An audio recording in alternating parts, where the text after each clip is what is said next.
meus amigos, minhas amigas, como é que vocês estão? Sejam muito bem-vindos e bem-vindas a mais um estudo do Livro dos Médiuns, um manualzão de toda a interação que a gente pode fazer com o mundo espiritual e para que a gente entenda os fenômenos, como é que eles acontecem. Hoje o assunto está bem legal, eu já te levo para cá, capítulo 5, das manifestações físicas espontâneas. Vamos ver ruídos, barulhos e perturbações, arremesso de objetos, fenômeno de transporte, dissertação de um espírito sobre os transportes. Então, muita coisa boa, mas antes de começar, eu já te pergunto, você é inscrito no canal? Pô, se inscreva aí, clique nas notificações, no tal sininho, e se puder ajudar um pouquinho mais, clique em Seja Membro. Não se esqueça que aqui tem vídeo novo, estudo novo, todos os dias, sempre estudando a nossa rica doutrina espírita. Então vamos para lá, sem demora, começar aqui a leitura de hoje do item 82. São provocados os fenômenos de que acabamos de falar, sucede, porém, às vezes, produzirem-se espontaneamente, sem intervenção da vontade, até mesmo contra a vontade, pois que frequentemente se tornam muito importunos além disso. Para excluir a suposição de que possam ser efeito de imaginação sobreexcitada pelas ideias espíritas, há a circunstância de que se produzem entre pessoas que nunca ouviram falar disso e exatamente quando menos por semelhante coisa esperavam. Tais fenômenos, a que se poderia dar o nome de espiritismo prático natural, são muito importantes, por não permitirem a suspeita de conivência. Por isso mesmo, recomendamos às pessoas que se ocupam com os fatos espíritas que registrem todos os desse gênero, que lhes cheguem ao conhecimento, mas, sobretudo, que lhes verifiquem cuidadosamente a realidade, mediante pormenorizado estudo das circunstâncias, a fim de adquirirem a certeza de que não são joguetes de uma ilusão ou de uma mistificação. Olha que legal, então os fenômenos são provocados, mas também podem ocorrer espontaneamente e sempre Kardec nos intima a usarmos sempre a razão e investigarmos tudo e só depois de descartar todas as possibilidades físicas e lógicas é que a gente atribua isso aos espíritos. De todas as manifestações espíritas, as mais simples e mais frequentes são os ruídos e as pancadas. Neste caso, principalmente, é que se deve temer a ilusão, porquanto uma infinidade de causas naturais pode produzi-los. O vento que sibila ou que agita um objeto, um corpo que se move por si mesmo sem que ninguém perceba, um efeito acústico, um animal escondido, um inseto, até mesmo a malícia dos brincalhões de mau gosto.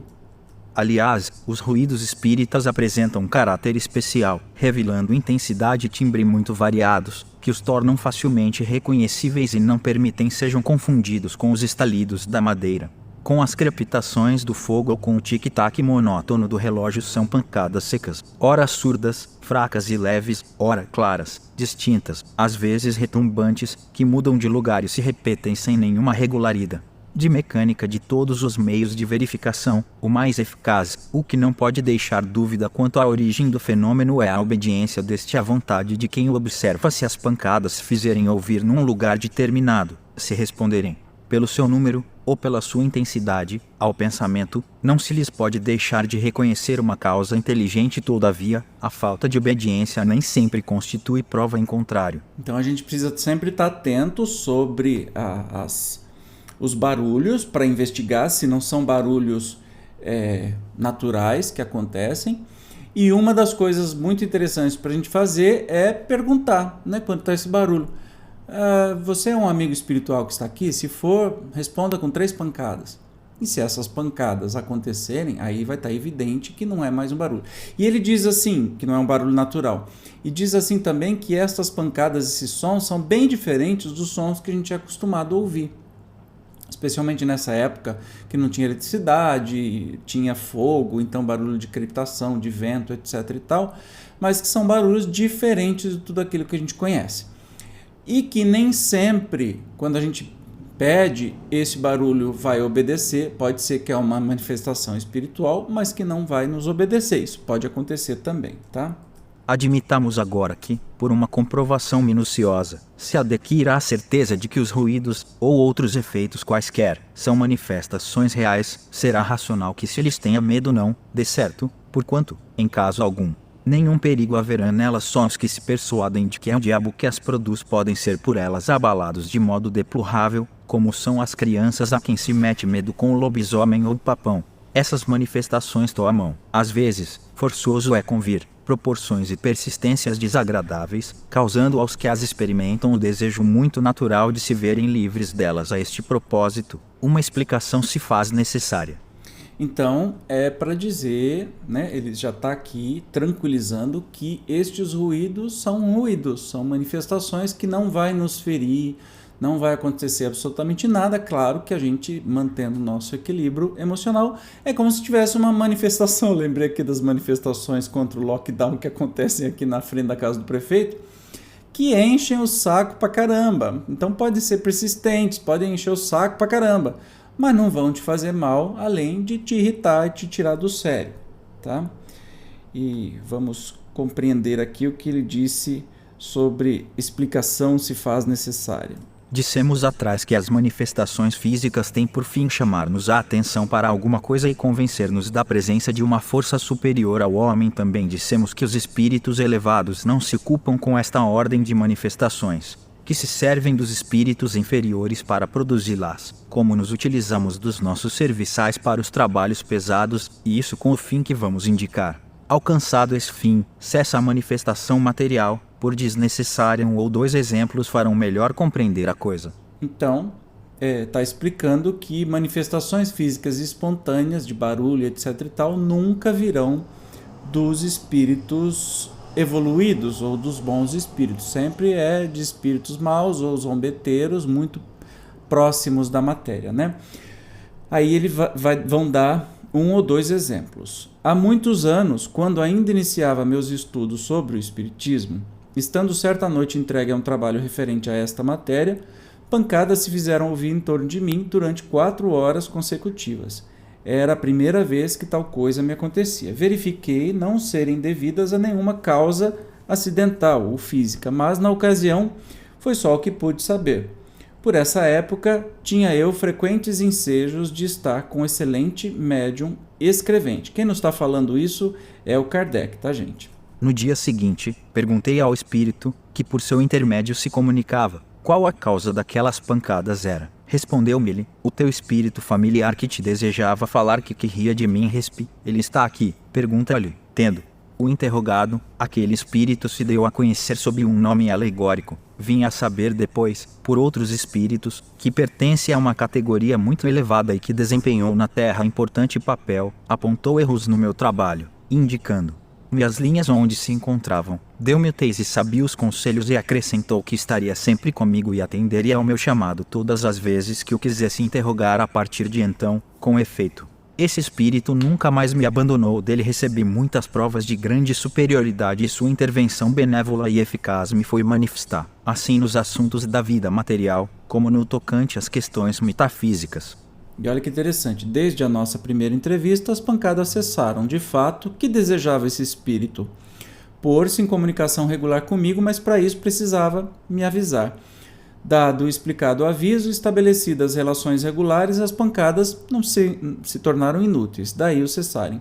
O tambor deixa de tocar para despertar os soldados logo que estes se acham todos de pé. A gente viu isso no que é o Espiritismo, que é um relato de que Kardec, que não era médium de efeito físico, não era médium que ele se comunicava, ele se utilizava de outros médiuns, claro que intuitivamente era, mas não ostensivo. Então ele precisava de outros médiuns para constituir, né, a doutrina espírita.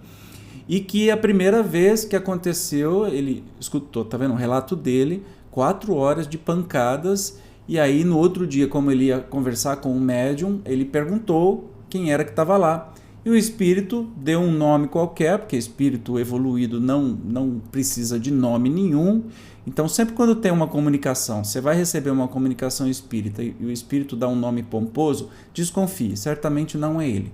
Então esse espírito evoluído, que é um espírito familiar de Kardec e um dos seus tutores, né, guias, deu um nome qualquer e disse que queria trabalhar com ele e queria chamar a atenção dele, porque tem algumas coisas que Kardec estava escrevendo que não estavam muito de acordo com os espíritos, então eles queriam trabalhar junto. Quando Kardec conversou com ele, via intermédio do médium, determinaram aí as suas comunicações, e essas pancadas acabaram porque não serviam para mais absolutamente nada, né? E aí outro exemplo. Fato quase semelhante sucedeu a um dos nossos amigos. Havia algum tempo, no seu quarto se ouviam ruídos diversos, que já se iam tornando fatigantes, apresentando-lhe ocasião de interrogar o espírito de seu pai, por um médium escrevente, sobre o que queriam dele. Fez o que foi recomendado e daí em diante nada mais ouviu. Deve-se notar que as manifestações deste gênero são mais raras para as pessoas que dispõem de meio regular e fácil de comunicação com os espíritos, e isso se concebe.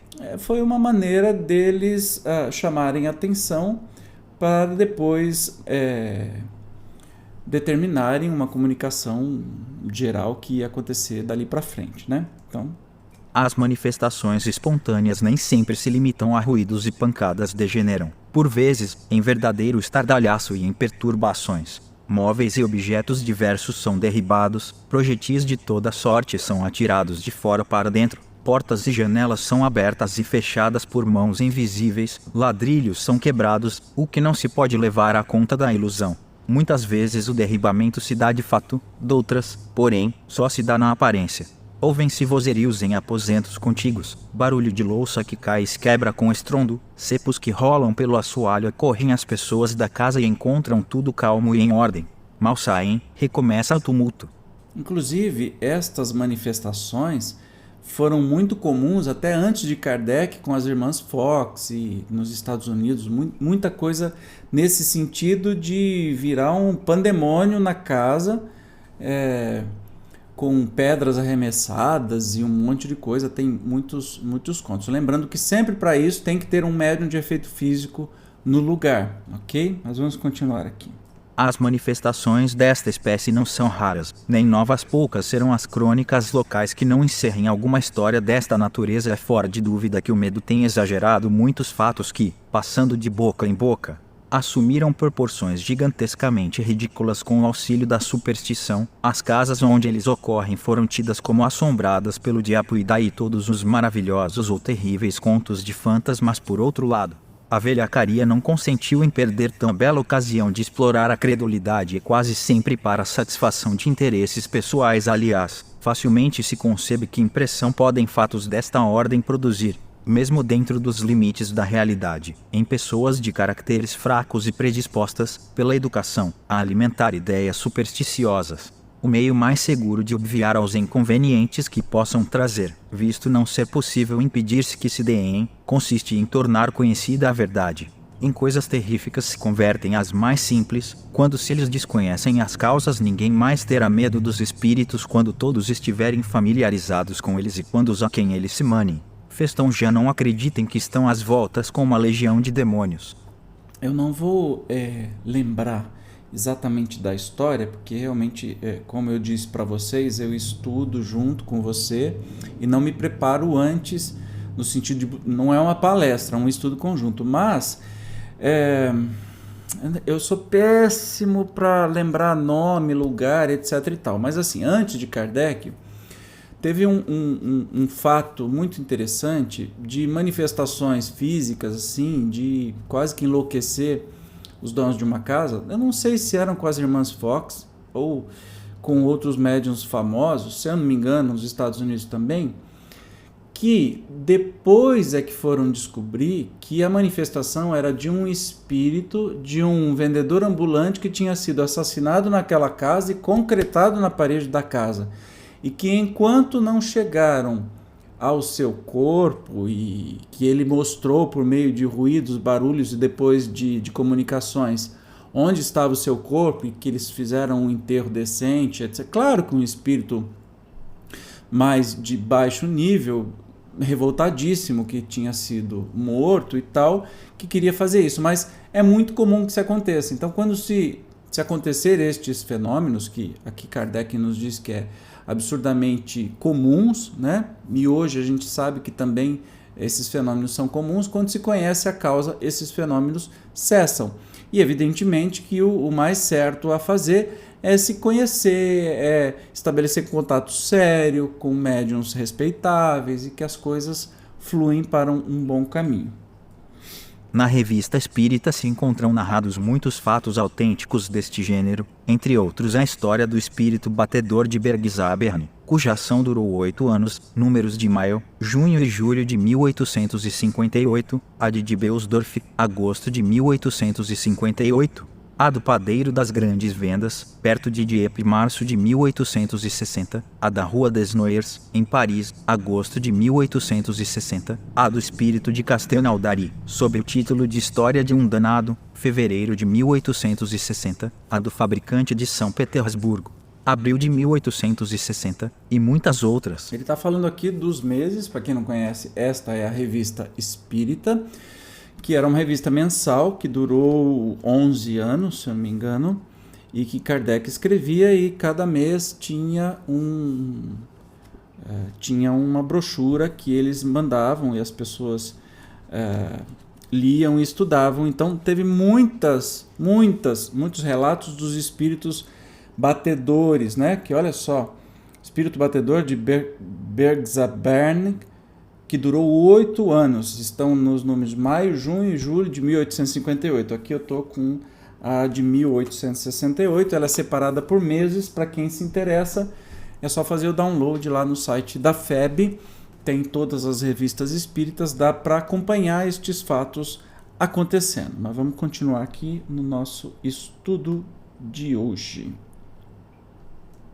Tais fatos assumem, não é raro, o caráter de verdadeiras perseguições. Conhecemos 6 irmãs que moravam juntas e que, durante muitos anos, todas as manhãs encontravam suas roupas espalhadas, rasgadas e cortadas em pedaços. Por mais que tomassem a precaução de guardá-las à chave, a muitas pessoas tem acontecido que, estando deitadas, mas completamente acordadas, lhes sacudam os cortinados da cama, tirem com violência as cobertas, levantem os travesseiros e mesmo as joguem fora do leito. Fatos destes são muito mais frequentes do que se pensa, porém, as mais das vezes, os que deles são vítimas nada ousam dizer, de medo do ridículo. Somos sabedores de que, por causa desses fatos, se tem pretendido curar, como atacados de alucinações, alguns indivíduos, submetendo-os ao tratamento a que se sujeitam os alienados, o que os torna realmente loucos. A medicina não pode compreender essas coisas por não admitir entre as causas que as determinam, senão o elemento material, donde erros frequentemente funestos. A história descreverá um dia certos tratamentos em uso no século XIX, como se narram hoje certos processos de cura da Idade Média. Pois é.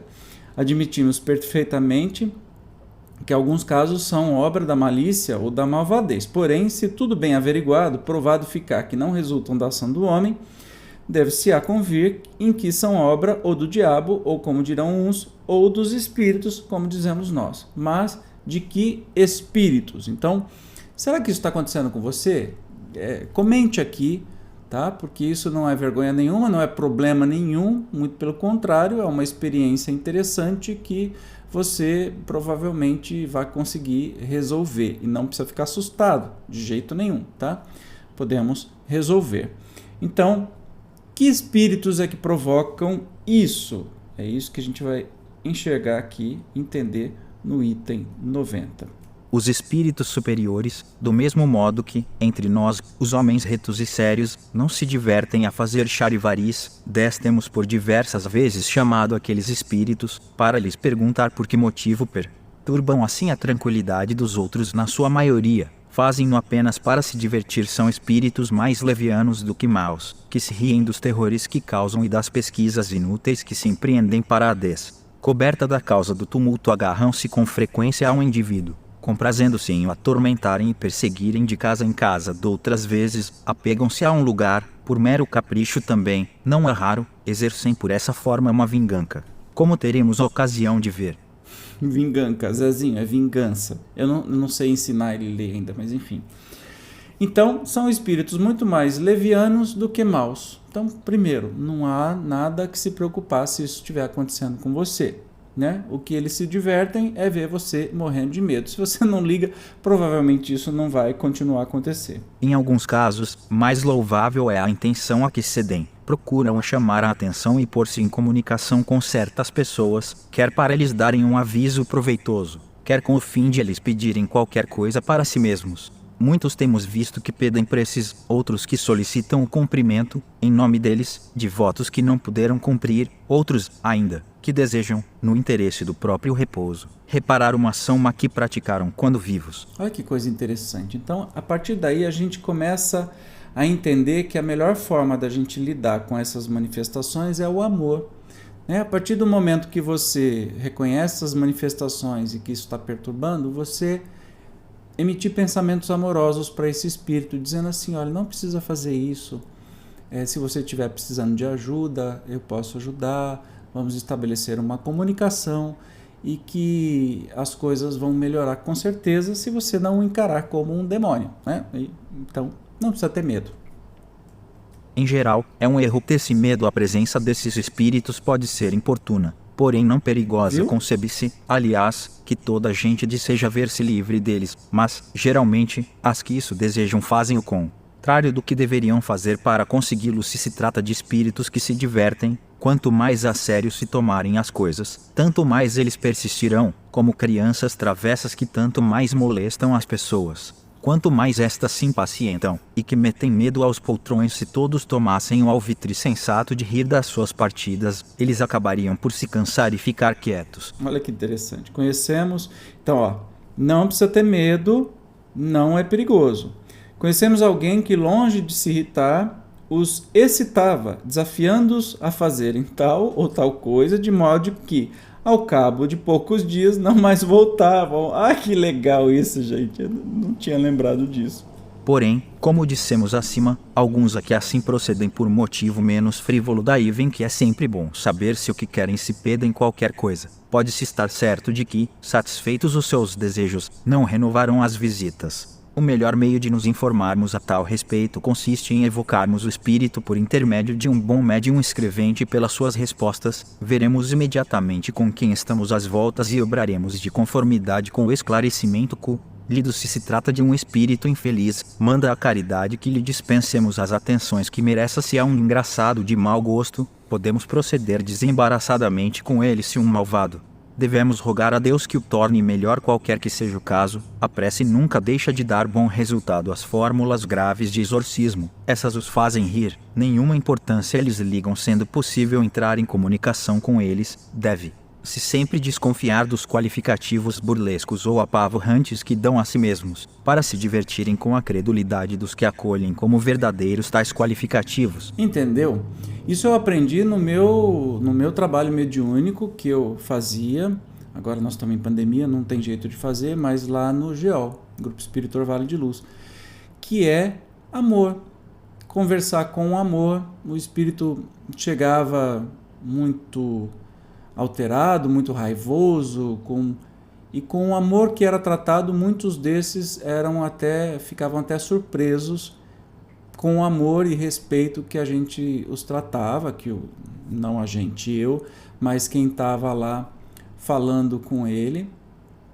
E esse é o segredo, entendeu? Não tem perigo, quem não está falando isso é Kardec, não tem perigo que a gente possa sempre tratá-los com carinho, com amor, não dá errado. Esse negócio de fazer exorcismo, essas baboseiras tudo, eles morrem de rir. Isso é coisa para filme, não funciona. O que funciona é que são pessoas, e pessoas que estão carentes de alguma maneira.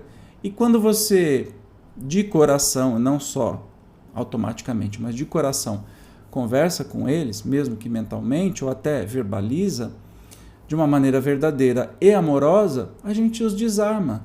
Do mesmo jeito que a gente faria com uma pessoa aqui no mundo. Nada resiste ao amor, gente. Nada resiste ao amor. Nos capítulos referentes a lugares assombrados e obsessões, consideraremos com mais pormenores esse assunto e as causas da ineficácia das preces em muitos casos. Então, nós temos muito para estudar daqui para frente. Estes fenômenos, conquanto operados por espíritos inferiores, são com frequência provocados por espíritos de ordem mais elevada, com o fim de demonstrarem a existência de seres incorpóreos e de uma potência superior ao homem. A repercussão que eles têm, próprio temor que causam, chamam a atenção e acabaram por fazer que se rendam os mais incrédulos Dulos acham estes mais simples lançar os fenômenos a que nos referimos à conta da imaginação. Explicação muito cômoda e que dispensa outras todavia, quando objetos vários são sacudidos ou atirados à cabeça de uma pessoa. Bem complacente imaginação precisaria ela ter para fantasiar que tais coisas sejam reais, quando não o são. Lembrando que ele diz, o Kardec nos diz assim, que quando está acontecendo essas manifestações, para a gente procurar um médium escrevente ou até um médium que faz pelo processo de incorporação converse, para poder querer entender o porquê que esse espírito está fazendo isso, tá? Desde que se nota um efeito qualquer, ele tem necessariamente uma causa. Se uma observação fria e calma nos demonstra que esse efeito independe de toda a vontade humana e de toda a causa material, se demais nos dá evidentes sinais de inteligência e de vontade livre, que constitui o traço mais característico, forçoso será atribuí-lo a uma inteligência oculta. Que seres misteriosos são estes? É o que os estudos espíritas nos ensinam do modo menos contestável pelos meios que nos facultam de nos comunicarmos com eles. Esses estudos, além disso, nos ensinam a distinguir o que é real do que é falso, ou exagerado, nos fenômenos de que não fomos testemunhas se um efeito insólito se produz, ruído, movimento, mesmo aparição, a primeira ideia que se deve ter é a de que provém de uma causa inteiramente natural, por ser a mais provável tem-se então que buscar essa causa com o maior cuidado e não admitir a intervenção dos espíritos, senão muito cientemente. Esse meio de se evitar toda a ilusão, por exemplo, que, sem se haver aproximado de quem quer que fosse, recebesse uma bofetada, ou bengalada nas costas, como tem acontecido, não poderia duvidar da presença de um invisível. Então, as dicas, quando eu falo assim que isso é um manual de instruções de como é que a gente vai se relacionar com o mundo invisível, é mesmo, né? As dicas que ele está falando. Primeiro, tem que saber se é causa natural, que a maioria das vezes é causa natural. Cada um deve estar em guarda não somente contra narrativas que possam ser, quando menos, acoimadas de exagero, mas também contra as próprias impressões, cumprindo não atribuir origem oculta a tudo que não compreenda uma infinidade de causas muito simples e muito naturais pode produzir efeitos à primeira vista estranhos e seria verdadeira superstição ver por toda parte espíritos ocupados em derribar móveis, quebrar louças, provocar, enfim, as 1001 perturbações que ocorrem nos lares, quando mais racional é atribuí-las ao desazo.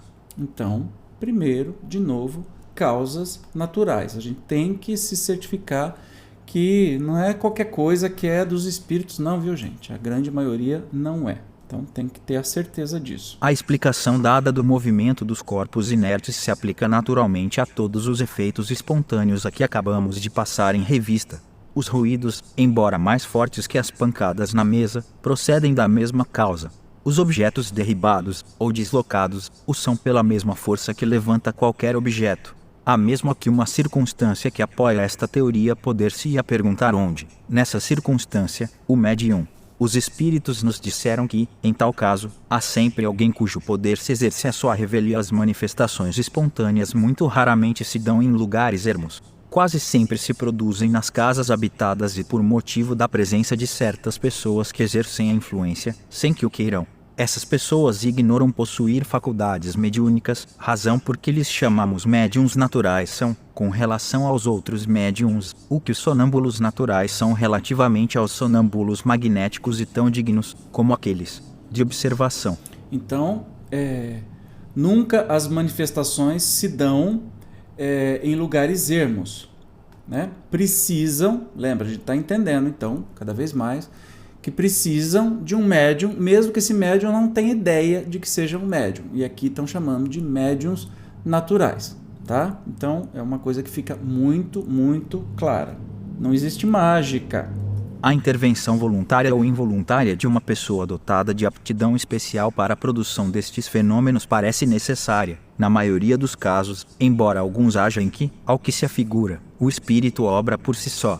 Mas, então, poderá dar-se que ele tire de algo fluido animalizado, que não de uma pessoa presente. Isto explica por que os espíritos, que constantemente nos cercam, não produzem perturbação a todo instante. Primeiro, é preciso que o espírito queira, que tenha um objetivo, um motivo, sem o que nada faz depois, é necessário, muitas vezes, que encontre exatamente no lugar onde queira operar uma pessoa apta a secundá-lo. Coincidência que só muito raramente ocorre se essa pessoa aparece inopinadamente, ele dela se aproveita. Mesmo quando todas as circunstâncias sejam favoráveis, ainda poderia acontecer que o espírito se visse tolhido por uma vontade superior, que não lhe permitisse proceder a seu bel prazer. Pode também dar-se que só lhe seja permitido fazer-lo dentro de certos limites e no caso de serem tais manifestações julgadas úteis, quer como meio de convicção, quer como provação para a pessoa por ele visada.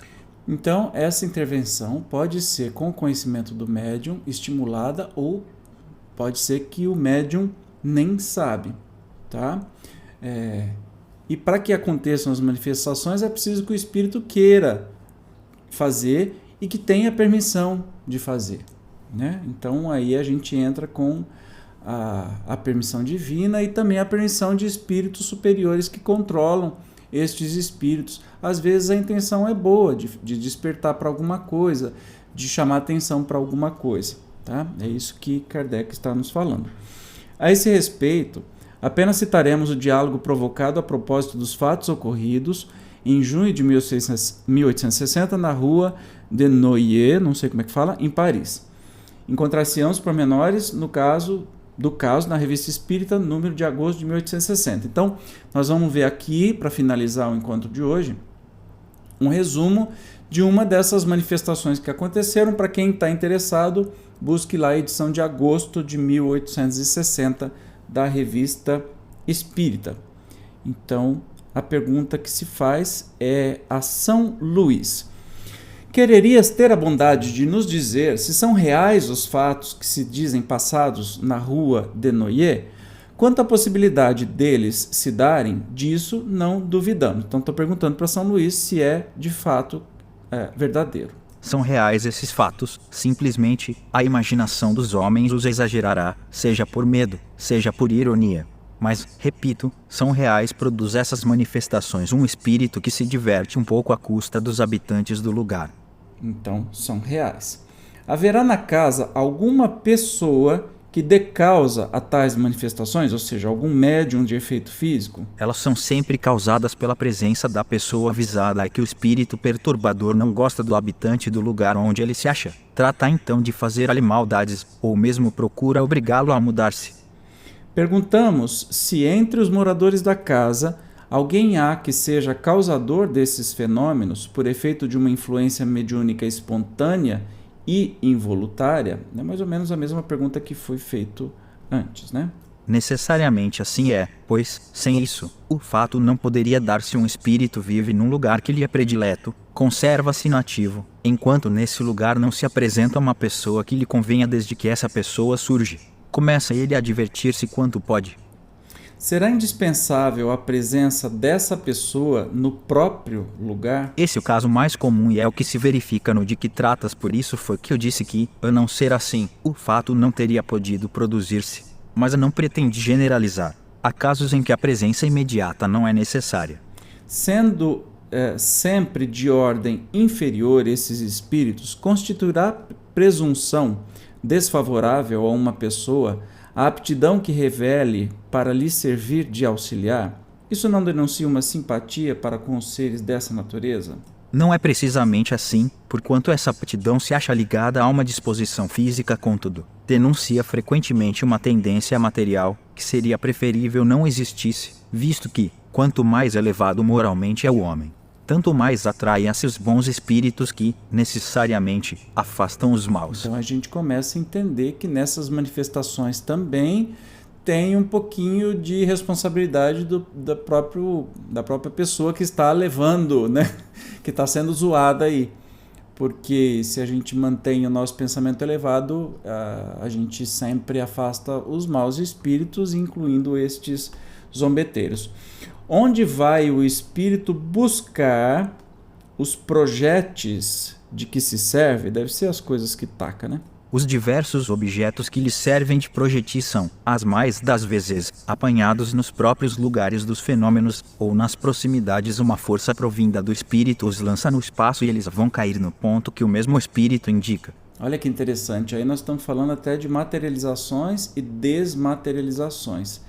É muito bacana esse assunto, que eu recomendo o Dr. Hernani Guimarães Andrade, que foi um físico, um gênio, que morou em Bauru e tem livros maravilhosos. Eu acho que eu já fiz aqui minha leitura espírita sobre ele, que fala justamente de como é que funcionam essas materializações de projéteis, de objetos jogados de um lugar para o outro. É bem interessante. Pois que as manifestações espontâneas são muitas vezes permitidas e até provocadas para convencer os homens, parece-nos que, se fossem pessoalmente atingidos por elas, alguns incrédulos se veriam forçados a render-se à evidência. Eles costumam queixar-se de não serem testemunhas de fatos concludentes. Não está no poder dos espíritos dar-lhes uma prova sensível? Ou seja, aquele povo que é incrédulo, será que os espíritos evoluídos não podem fazer os incrédulos passarem por essas condições para começar a acreditar? Os ateus e os materialistas não são a todo instante testemunhas dos efeitos do poder de Deus e do pensamento, e isso não impede que neguem Deus e a alma. Os milagres de Jesus converteram todos os seus contemporâneos aos fariseus, que lhe diziam: Mestre, faze-nos ver algum prodígio. Não se assemelham os que hoje vos pedem lhes façais presenciar algumas manifestações. Se não se converteram pelas maravilhas da criação, também não se converterão, ainda quando os espíritos lhes aparecessem do modo mais inequívoco. Porquanto o orgulho os torna quais alimárias em pecado ras. Se procurassem de boa fé, não lhes faltaria ocasião de ver. Por isso, não julga Deus conveniente fazer por eles mais do que faz pelos que sinceramente buscam instruir-se, pois que o Pai só concede recompensa aos homens de boa vontade. A incredulidade deles não obstará que a vontade de Deus se cumpra. Bem vedes que não obstou a que a doutrina se difundisse. Deixai, portanto, de inquietar-vos com a oposição que vos imovem.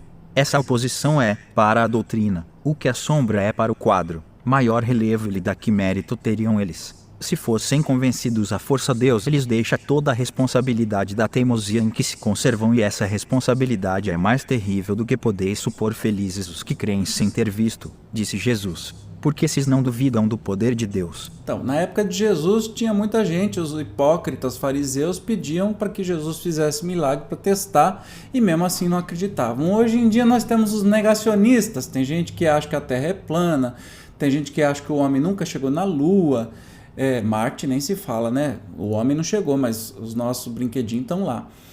Tem gente que não acredita que existe o vírus, né? Do coronavírus, enfim, cada um acredita naquilo que quer, mesmo com todas as evidências. Então eles falam assim, olha, não se importem com isso, quem vir pela doutrina, pela lógica, felizes aqueles que acreditam, né?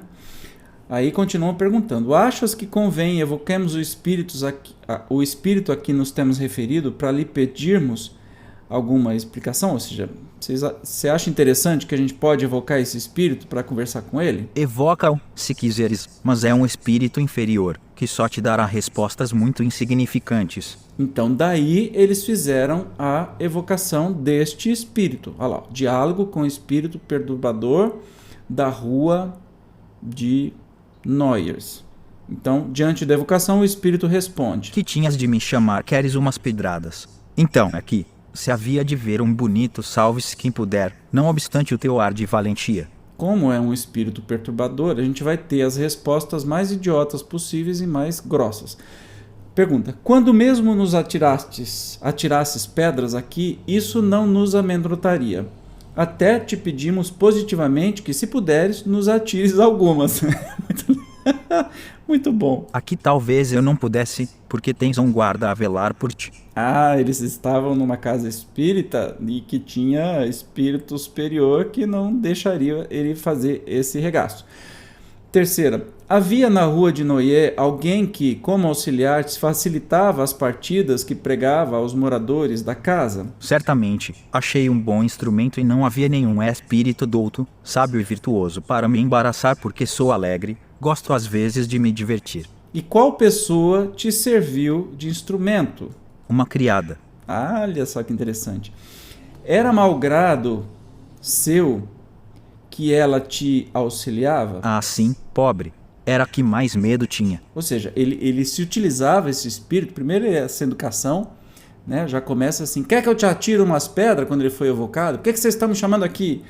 E aí o pessoal falou assim, olha, a gente até que gostaria que você atirasse umas pedras pra gente ver o fenômeno. Aí ele falou assim, aqui não dá porque tem espírito que não deixa que eu faça isso.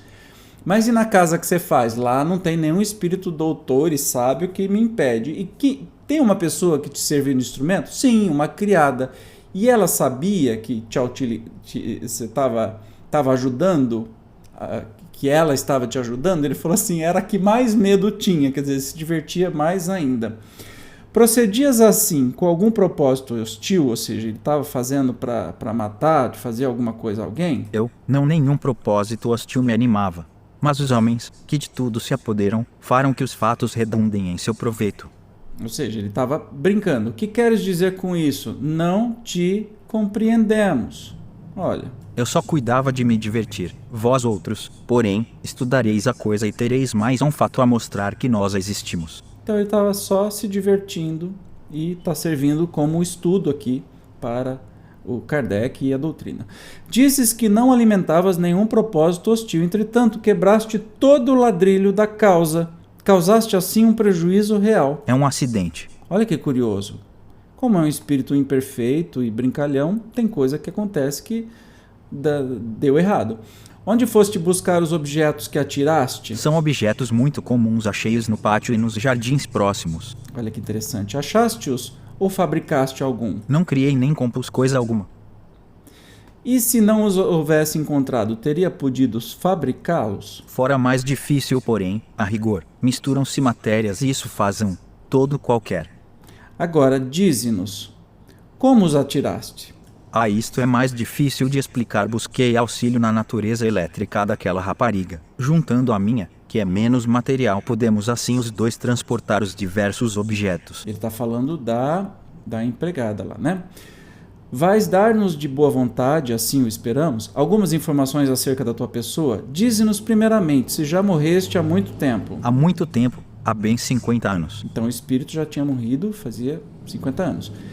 Que eras quando vivo? Não era lá grande coisa. Simples trapeiro naquele quarteirão. Às vezes me diziam tolices, porque eu gostava muito do licor vermelho do bom velho Noé. Por isso mesmo, queria pô-los todos dali para fora. Foi por ti mesmo e de bom grado que respondeste às nossas perguntas? Eu tinha um mestre. Quem é o vosso mestre? O vosso bom rei Luís. Olha que legal. Então ele foi forçado, né? Ele foi obrigado a vir responder para Kardec, para os médiuns aqui, sobre os acontecimentos. Então ele serviu de instrução ainda. Olha, a gente está estudando isso 150 e poucos anos, 160 anos depois do que aconteceu. Né? Muito, muito, muito legal. E olha a nota do Kardec. Motivou esta pergunta a natureza de algumas respostas dadas, que nos pareceram acima da capacidade desse espírito, pela substância das ideias e mesmo pela forma da linguagem nada, pois, de admirar é que ele tenha sido ajudado por um espírito mais esclarecido, que quis aproveitar a ocasião para nos instruir. É este um fato muito comum, mas o que nesta circunstância constitui notável partícula. Idade é que a influência do outro espírito se fez sentir na própria caligrafia. A das respostas em que ele interveio é mais regular e mais corrente. A do trapeiro é angulosa, grossa e irregular, às vezes pouco legível, denotando caráter muito diferente. Mas continuando, o que fazes agora? Você se preocupa com seu futuro? Ainda não. Vagueio pensão tão pouco em mim na terra, que ninguém roga por mim. Ora, não tendo quem me ajude, não trabalho. Ver-se-á mais tarde quanto se pode contribuir para o progresso e o alívio dos espíritos inferiores por meio da prece dos conselhos. Lembra que eu disse? Basta o amor, basta o amor. A gente ajuda. Até um espírito desse que era um espírito meio bronco, meio bobão, e que ninguém se preocupava com ele, já tinha desencarnado fazia mais de 50 anos, estava se divertindo. Pronto, acabou. Como te chamavas quando vivo? E ele dá um nome. Jeanet. Está bem, Jeanet. Oraremos por ti. Dize-nos, a nossa evocação te deu prazer ou te contrariou? Antes prazer, pois que sois bons rapazes, viventes alegres, embora um pouco austeros, não importa. Ouvistes-me? Estou contente? Olha que lindo! O espírito que quebrou o piso da casa, que fez um auê, que deu um trabalhão danado para os habitantes daquela casa, se agiu de uma criada, foi auxiliado por uma criada sem saber que essa criada tinha, essa empregada tinha o ectoplasma para doar, o fluido universal, enfim, e ele com ela fez tudo isso por diversão, porque enquanto vivo era um espírito que também podia fazer isso, tacar pedra na casa das pessoas só para poquentar, porque era revoltado, porque era sozinho, abandonado, e que depois dessa entrevista que foi permitida por um espírito superior, no começo ele chegou contrariado, mas ele gostou até desta entrevista porque foram amáveis e carinhosos e ele gostou das pessoas que estavam entrevistando. Não é lindo demais, gente? Não é para ter medo. Os espíritos são pessoas. São pessoas todas com seus problemas, suas dificuldades, com suas carências. E o que a gente vai fazer é justamente conversar com essas pessoas. É assim que funciona o trabalho mediúnico, caso você não tenha feito ainda. E eu aconselho que assim que passar a pandemia, que seja possível que você, se for médium e tem vidência, tem audiência, já viu, presenciou esses fenômenos, que procure uma casa espírita séria, que façam esse estudo e trabalho da mediunidade, que é lindíssimo de ver. É um ato de amor. Chegamos ao final do nosso estudo de hoje. Não falei que está ficando cada vez mais divertido, mais gostoso? Se você não for inscrito, se inscreva, você já sabe aquela coisa toda. E se puder, seja membro e ajude aí, porque a gente tem investimento nos equipamentos, no tempo, enfim, para ajudar a manter este trabalho que é totalmente voluntário. Você vai ser só um colaborador a mais junto comigo. Tá bom? Muito obrigado. Nos encontramos então no próximo estudo do Livro dos Médiuns. Tchau!